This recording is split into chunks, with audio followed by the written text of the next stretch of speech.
troisième et dernière partie de l'Africa Newsroom. Vont nous accompagner dans cette émission Madame Brigitte Amegonvi, consultante en planification stratégique, mais aussi Gianni Niassounou, analyste politique, et bien sûr Malik Hacher, notre éditorialiste. Merci d'être avec nous.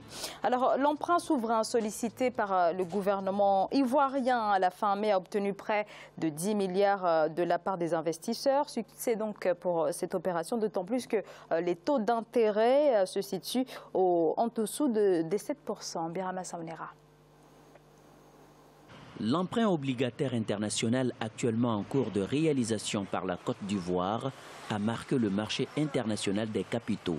Il a attiré en date du 8 juin 2017 des souscriptions équivalentes à 5,75 milliards de dollars.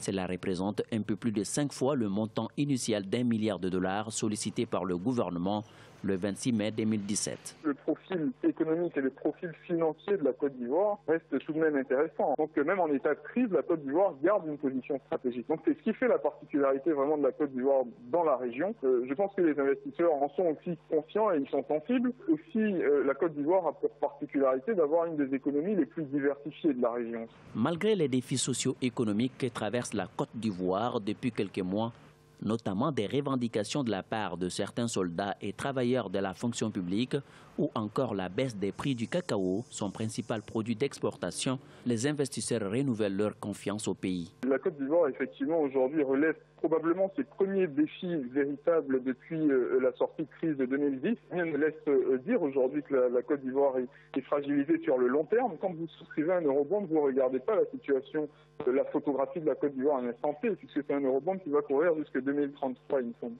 Donc, naturellement, vous essayez de jauger la prospective. Et la prospective, a priori, selon les investisseurs, c'est que la Côte d'Ivoire, sur les 10 années à venir, va continuer à bien se porter. Selon les observateurs, l'opération se présente sous deux tranches, une en dollars et une autre en euros.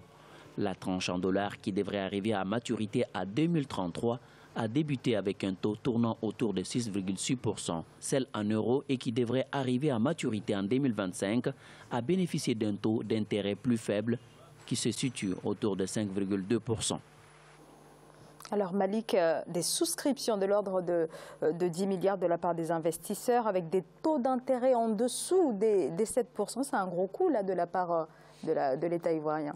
Oui, c'est un gros coup, vous avez raison. En même temps, le taux d'intérêt, il est quand même satisfaisant, même s'il est en dessous de 7%, c'est quand même assez intéressant pour les investisseurs. Et puis oui, il y a cette crédibilité de la Côte d'Ivoire vis-à-vis des partenaires étrangers, c'est-à-dire une économie qui est en train de se redresser, une économie qui est en train de se diversifier, même si le fruit de cette croissance n'est pas véritablement visible parfois sur le terrain, c'est-à-dire la population, qu'est-ce qu'elle gagne de cette croissance. Alors là, on est purement sur des données économiques, c'est-à-dire cette capacité de l'économie ivoirienne à être productive, à être concurrentielle en Afrique de l'Ouest notamment et à pouvoir exporter davantage. Donc de ce côté-là, un bilan plutôt positif, mais de l'autre côté, c'est cette capacité du gouvernement ivoirien à réduire les inégalités sociales. Certes, cet emprunt a été un succès parce que ça lui permettra d'avoir plus d'argent pour investir dans certains domaines, le domaine agricole, l'industrie, par exemple, pour exporter davantage des produits manufacturés. Mais de l'autre côté, il faut aussi regarder cette Côte d'Ivoire, pas de vitesse, mais du moins quelques inégalités, notamment entre le nord et le sud. Ce sud toujours attractif, qui dispose des infrastructures les plus importantes, et d'un nord un peu moins attractif et qui devrait être davantage désenclavé. Mais la Côte d'Ivoire est sur la bonne voie. Néanmoins, il y a un paramètre qui peut être un peu la fausse note de ce tableau qui est assez reluisant, c'est la stabilité politique. On a vu ces derniers temps les instabilités qui ont pu avoir lieu. Gianni Niassounou, c'est un gage de crédibilité auprès des investisseurs? Absolument, c'est un gage de crédibilité. Mais comme mon prédécesseur l'a dit, les résultats économiques de ces dernières années jouent en faveur de la Côte d'Ivoire.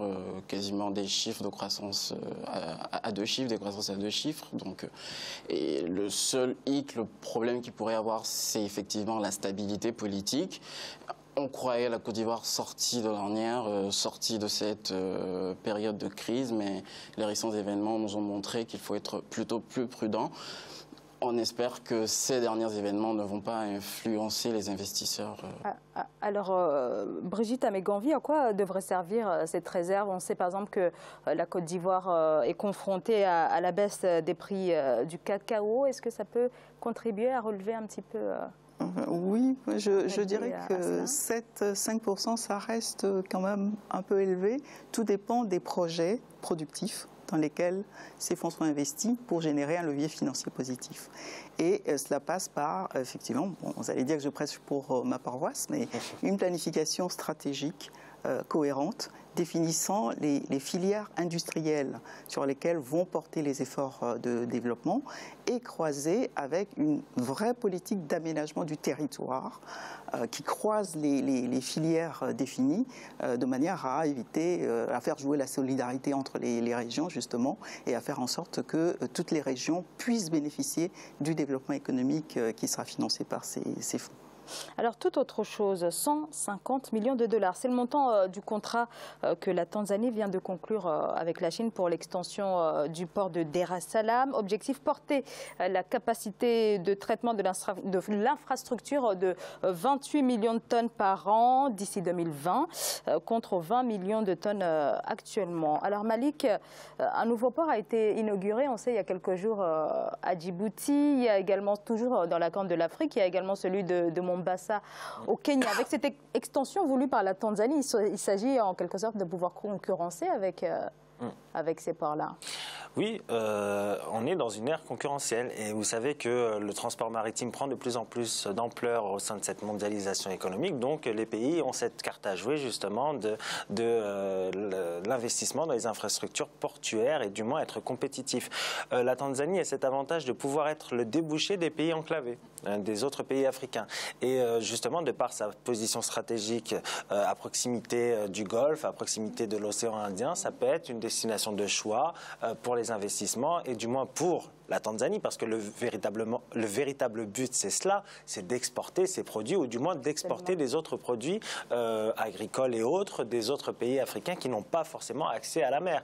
Et je pense qu'avec cette infrastructure-là, la Tanzanie pourra consolider sa croissance. Et on a vu tout à l'heure, on parlait rapidement de la Chine, le partenariat avec la Chine. Pourquoi? Parce que la Chine est en mesure de proposer des projets structurants moins chers que les autres pays. On en revient là de cette stratégie de la Chine à investir les pays africains. Quoi qu'on dise sur les partenariats parfois qui ne sont pas gagnants-gagnants, là on voit que la Chine a toujours ce flair de l'investissement et notamment cette collaboration avec la Tanzanie qui est un État qui est, je dirais, de plus en plus dynamique et une croissance qui la région autour de 6-7% chaque année. Oui. Alors, il s'agit donc d'un important investissement. Quelles sont les retombées que le gouvernement tanzanien attend de cette extension? Je pense que cette extension va véritablement booster l'économie de la Tanzanie. Comme tu l'as dit, comme vous l'avez dit, ce sera vraiment un vrai avantage concurrentiel par rapport au port de Mombasa, qui était le véritable port en eau profonde de la région. Moi, ce qui me gêne un peu, c'est le financement. C'est le financement de la Banque mondiale. Au début, c'est vrai qu'il y a une part du... Voilà, la Banque mondiale intervient également. Voilà, une très grosse part de la Banque mondiale. Au début, c'est ce qu'on nous vend toujours. C'est très bien. On nous vend des chiffres de croissance et tout ça et tout ça. Et le remboursement, comment est-ce que ça va se faire? Est-ce que ça va peser sur les populations tanzaniennes ou pas? Est-ce que réellement il y aura un retour sur investissement? Là, ça, on ne peut pas le dire maintenant. C'est du long terme quand même. Donc, a priori, c'est un financement sur le long terme, donc qui devrait être supportable pour le gouvernement tanzanien. Mais effectivement, on peut se poser la question. Brigitte Nyashunyu, sur ce port, cette extension. Non, juste pour exprimer une petite crainte, mais j'espère que je ne serai pas oiseau de mauvais augure.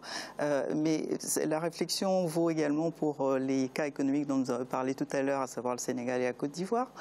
C'est qu'il aurait été souhaitable que tous ces investissements importants, surtout en infrastructure, se fassent quand même dans le cadre d'une petite coordination par région pour éviter que l'on ne se retrouve d'ici 5 ans, 10 ans avec des surcapacités monstres qui auraient été créées justement sur la base d'une concurrence entre les pays et qui aboutirait de manière assez dramatique à des investissements, à des éléphants blancs des temps modernes. Et ça, ce serait réellement dommage, alors que l'Afrique est déjà relativement organisée en zones sous-régionales qui pourraient au moins coordonner, travailler travailler ensemble et travailler une certaine complémentarité.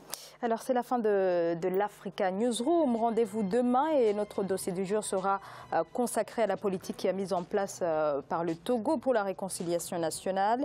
Mais avant ça, je veux remercier mes invités. Alors, Brigitte Amegonvi, consultante en planification stratégique et membre de Synergie Togo. Merci d'avoir été avec nous. Merci pour votre éclairage.